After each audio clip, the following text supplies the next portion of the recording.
in this video. We're back again for some more Buddhist nonsense, and you better get used to it here. You better get used to hearing me talk about Buddhist nonsense in this channel, because it really is nonsense. I mean, take a look at the word nonsense. This is nonsensical. It is nonsense because it's going beyond the physical senses, you know, and you've got to go beyond the physical senses if you really want wisdom and truth. You've got to go beyond the senses. Otherwise, if you're primarily identified with your 5 physical senses, you're going to be stuck and attached to this plane of existence, the samsara. So what we're going to talk about today is going to sound quite frankly depressing. And I know, Buddhism has a reputation for being a little depressing. You know, when you start to get into Buddhism and Buddhist teachings and you hear about the 4 Noble Truths and the 3 marks of existence, which is what we're going to talk about in this video, you know, it just kind of bums you out. It bums you out. Like Buddha, I mean, what is his first noble truth? Life is suffering. I mean, I used to think Buddha is a downer for a long time, like he's a negative thinker. The Buddha is a negative thinker. I stayed away from learning about Buddhism for the longest time because every time I would go and do some research, life is suffering. Oh boy, negative. Oh, negative energy. Get out of here. Get out of here. Let's go listen to some light and love and angelic stuff here. Make me feel good. But, like the Buddha says, 3 things you can't hide. The sun, the moon, and the truth. And Buddhism has truth.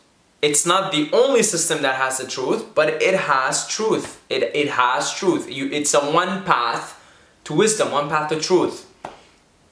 And it only sounds depressing in the beginning when you first study it, or if you just like got to know about its concepts and you haven't really dug deep to understand them, because it challenges your idea of your moral judgment of life being a good thing and death being a bad thing. See, that's a bias. Being a human being, we're naturally biased because we're wired to survive. We're naturally wired to be biased towards looking at anything that is life as positive and pleasant and desirable, and anything that is death, that talks about death, speaks of death, points to death as negative, because you're wired to survive. So your mind makes judgments. Anything that's going to prolong my life, enhance my survivability, good thing. Anything that's going to bring me to death, to talk about death, to prepare me for death, a negative thing. No, let's think about survival. So, but once you understand Buddhism and you realize you can't escape death. Where are you gonna go? Where are you gonna go? You think all this life extension technology is gonna get you somewhere? No, it's just gonna keep you here longer. But you've got an expiry date. You've got an expiry date. That's just the way it is. And if we come up with a way to make ourselves immortal, somewhere down the line, this world will end. Shiva will do his dance and the world will end. So all this technology that we have to make ourselves immortal, we might make ourselves immortal for a little while, but the world's gonna end sooner or later. Destruction is gonna happen. The sun's gonna blow up. You wanna be immortal? Fine. I mean, I don't know. I think the sun's gonna blow up in like, I don't know, 6, 7, 8 billion years or something. So you're gonna be immortal till then? Because the sun's gonna blow up. Okay, you're gonna go to a different planet. You're gonna keep doing Eventually, your life as a human being is gonna come to an end.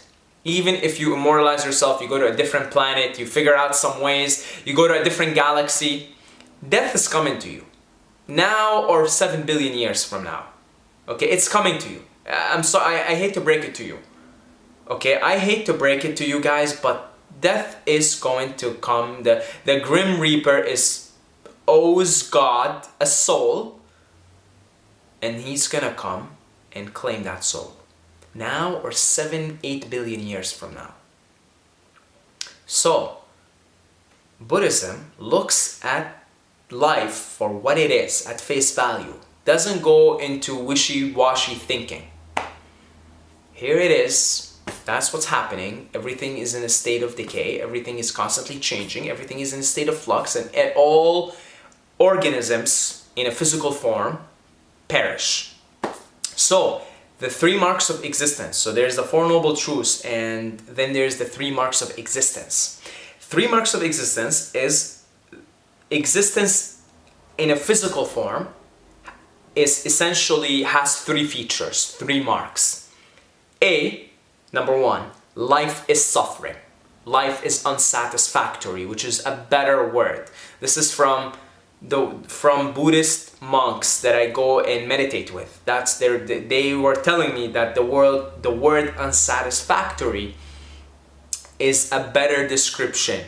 It's a better way of saying life is unsatisfactory rather than life is suffering, because suffering could maybe have some negative annotations with it. So mark number one, life is suffering. Life is unsatisfactory, and you can't go around that neither.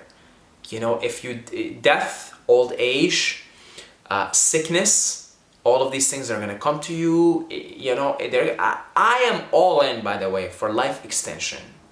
I'm doing a weird thing right now where I eat every other day because apparently it's amazing. It gives you super anti-aging properties. I'm all in for it. But I also know that no matter what I do, I'm going to get older, I'm going to get sicker, and I'm going to die. And if I get what I want, it's going to finish too. And that's where the word unsatisfactory is better than suffering, because what if you have a perfect life? It's still unsatisfactory because you're going to lose all of it sooner or later. If you don't get what you want, there's unsatisfactoriness in there, obviously. So that's pretty much hard pill to swallow. And swallow it you must, my sweet friend. Swallow it you must. Life is unsatisfactory. So the sooner you swallow that pill, the sooner you'll get it over it. Okay? And that's the first mark of existence. And I have yet to see someone who can argue against that, because you can't. You can sit here, you can't. Life is perfect and you're going to lose everything. I have the perfect relationship. My parents love me. They have raised me in a beautiful house, beautiful household. I got a lot of money. I live in a beautiful tropical island. What are you talking about? These Buddhists are crazy. They're out of their mind. Life is unsatisfactory. I'm satisfied here. It's beautiful. I'm drinking pina colada. I got my sweetheart with me here. We're in love. We're going to be together for the rest of this lifetime. But then, what's going to happen? You're going to die, or she's going to die before you. One of you guys will die before the other. And you will suffer, or she will suffer. Both will suffer. One of you will be suffering in their disease, in old age. The other will be suffering in losing your loved one. So, that's the first mark of existence. Second mark of existence, impermanence. Everything is constantly in a state of flux. Everything is constantly changing. Constantly changing. Everything. Your thoughts are constantly changing. I mean, you could just sit here and watch your thoughts change from one thought to another, one thought to another. Your cells, I mean, your gut lining, it changes every 3 weeks. You get an entire new gut lining every 3 weeks. Can you believe that? It's just everything is in a state of flux. Nature is constantly in a state of flux. You physically is constantly in a state of flux. Every 10 years or something, every single cell in your body has changed by then. So physically speaking, you're never the same. Mentally speaking, your thoughts are constantly changing. You're never the same. So you go observe nature. Any observer of nature will see that it's in a constant state of flux. You can't pinpoint nature. You can't pinpoint and say, well, that's nature. That's the way it is. That's reality. You can't pinpoint the physical reality. The physical reality, the Maya, the illusion of physical existence. Why is it an illusion? It's an illusion because it's constantly changing. That's where the word Maya comes from. That's where the word illusion comes from. It comes from this. It comes from it's constantly changing. And so if you follow the train of thought, if I am constantly changing, if my thoughts are constantly changing, if the world that I'm perceiving, the world that I'm in, the physical world is constantly changing, who am I? Who am I? Who am I? Is this even real? Is any of this even real? Like I'm sitting here on a ground, right? And I'm touching the ground. Now this ground is in a state of decay. It is disintegrating before my eyes. But it's in a different time locus. Okay? But if you leave this house as is, eventually it'll just crumble. So I'm touching it now. It seems real. It seems solid, right? Like my back is against the wall. You know, it seems like it's real, but it's in a state of decay. Just it takes longer period.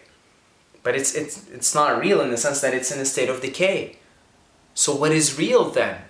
Then this whole entire world must be an illusion because you can't even pinpoint it. And so you follow that train of thought deep enough, and then the crazy notion becomes, then I must be some kind of an eternal, unchanging being, which is your deepest self. It's who you really are, the deepest core. And that's absolute reality. That's absolute reality. That's absolute existence. That's Sat Chit Ananda, absolute existence, absolute knowledge, or first one, absolute knowledge, absolute existence, absolute bliss. And that's the eternal, unchanging, calm, quiet, blissful being that knows everything, that is everything. And so if everything is in a constant state of flux and it's always changing, that's where the whole notion of attachment causes suffering, because you fully recognize that I am constantly changing, that everything is changing, therefore I cannot. It would be foolish to attach to something. It would just be foolish at that point. It really would be when you think about it. Why would you be attached to something that's in a constant state of flux, that is constantly changing, that is not going to last? It becomes foolish when you understand it. You understand impermanence. That's the second mark of existence. Third mark of existence, and this might be the most depressing one. Anatta. Anatta is Pali. Anatman is the Sanskrit word for non-self, for no self. The self does not exist because you cannot pinpoint the self in an impermanent world. And the self is just a combination of the 5 aggregates. Now, those aggregates are mental formations, physical formations, and essentially you're a process. I mean, there is no you there. You may think there is a you, but that's also part of the process. Part of the process that is happening is this organism here, we call it human being, is able to use abstractions and mental thoughts and abstractions to speak, to have a sense of separate self. But that's just part of the process, because eventually this sense of self is going to be dissolved anyway. And truly it will be, because we're all wired for evolution. You know, we're all wired to go beyond the ego, one lifetime or another. And that's paranirvana. That's when the Buddha went into paranirvana, he totally perished, totally merged, totally became no one. Nirvana means to extinguish. So then there's no self, and that's got to be really depressing, right? There's no me, there's no self. You know, what are you talking? You know, I mean, that's why Buddhism is not so lucrative. It's not very attractive initially. You know, like you go in thinking it's gonna be all nice and smooth, and you know, I'm gonna be blissful and stuff. But then you start to read about Buddhism, and it's like, no, thank you, thank you. I'll go back to the light and love people. Thank you, thank you, thank you. Life is suffering. Everything is impermanent. I don't exist. Nah, I'm not ready to hear that. And that, honestly, that was me for the longest time. That's what deterred me from Buddhism. Is I did not want to hear that I don't exist. I wanted to feel like I'm important. I wanted to feel like I'm something, like I'm somebody. You know, I didn't want somebody to tell me that I don't exist, that I don't matter, that I'm just a process. I didn't want to hear about that, all that life is suffering and impermanent bullshit. I didn't want to hear about that. I just wanted my good, positive thinking bubble. I was in a positive thinking bubble. But sooner or later, you're going to come down from that trip to reality, to see reality for what it is. And what reality is the three marks of existence. Life is marked by unsatisfactoriness, aka suffering. Life is impermanent. Everything is in a constant state of flux. And therefore, because everything is in a constant state of flux, the third mark of existence says you can't pinpoint the self. Where is Saeed? I can't pinpoint Saeed exactly. Where is Saeed? Where is Saeed? Maybe I feel him here. Oh, there's Saeed. There's Saeed. But where is Saeed? I can't exactly pinpoint Saeed. What is Saeed? Who am I? Oh, I am speaking right now. I am speaking. That's Saeed. I am speaking. But when I'm finished speaking, here, I am silent. I wasn't speaking when I was silent. See, I changed. So then, I am speaking cannot be who I am. I'm silent, but now I'm speaking. So everything's changing. Now I'm going on and off. Speaking silent, speaking silent, speaking silent. So then, I can't pinpoint the self, and it's just a process. That's the whole concept of anatman. No self. It's like you're a process. You're a process. Even everything that I'm talking about here, it's all a big giant process. Like everything that happened in my childhood and everything that I've gone through, every single experience that happened in my life is resulted in me speaking these words, and everything that happened into your life, and the way you found this channel, the way you're listening to it right now, and all of it, it was all a big process. It was all a big process. Now you want to go even further, you go to your past life, and the one before, and the one before, and the one before, and you go thousands of lifetimes ago. Everything that is happening in this current moment is the result of that first thing that happened in your moment one, when you ate from the apple, the tree, the apple. You bit into the apple, and the world of dualism was born. And all you're doing now is going back to the oneness, to the divine. You're merging with the divine. And that's what being no one is. Being no one is being everyone, being everything, merging with everything and everyone, becoming pure awareness, pure consciousness. It sounds scary on paper, but if you experience those states, then the ego trip of being here for 70, 80, 90 years, and all the lucrative things that come with it, just they kind of become funny in a way, because they don't compare. No matter they don't compare to this to nirvana. They don't compare to that state of oneness, that state of pure ecstasy, pure bliss, ananda, pure bliss. They don't compare. And because they don't compare, it's beautiful. Losing your sense of separation and becoming one, it's the most beautiful thing you will ever experience. That's the whole point of the game we're playing.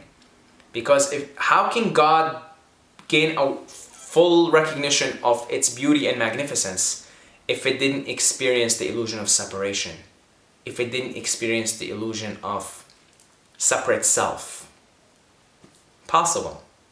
Can't. So then you would go through this game, and then you would gain an appreciation for your true magnificence, so that the whole thing, the project of life, of existence, reincarnation, samsara, is God gaining appreciation for itself, for its magnificence. That's one way of looking at it, right? So, that's where I'll finish off this video. If you are really like interested in learning about this stuff, and I mean like if you're really serious about this and you want to do all the meditations and everything, you want to learn about this stuff in detail, you want to learn about meditations, how to do them and be actually held accountable for it, we have a thing called Enlightenment University. I'm going to leave a link for it in the description. I'm going to leave a link for it in the comments as well. Okay? Come hang out with us and you can give it a shot. You can do a free trial, and if you click on the link, you'll see there's a video where I get you to do a certain exercise. Do that exercise. Do that exercise. It'll get you to be really, really, really blissful. Okay? If you really want to be blissful. And yeah, come check it out. Come hang out. Okay? So I'll leave a link for Enlightenment University in the description and in the comments as well. I have no idea how I got to this, to talking about this stuff. I'm really, I don't know. I don't know. How did I end up here? How did I end up talking about this?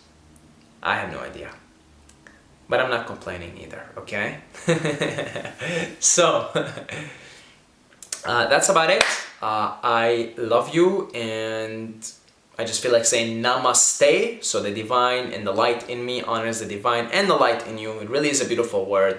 If you go beyond the cheesiness of it and you really mean it, and you really say it with meaning, and you know what it means, and you say it from the light within you, the divine within you, it's a really beautiful word. So namaste, until next time, and may the force be with you.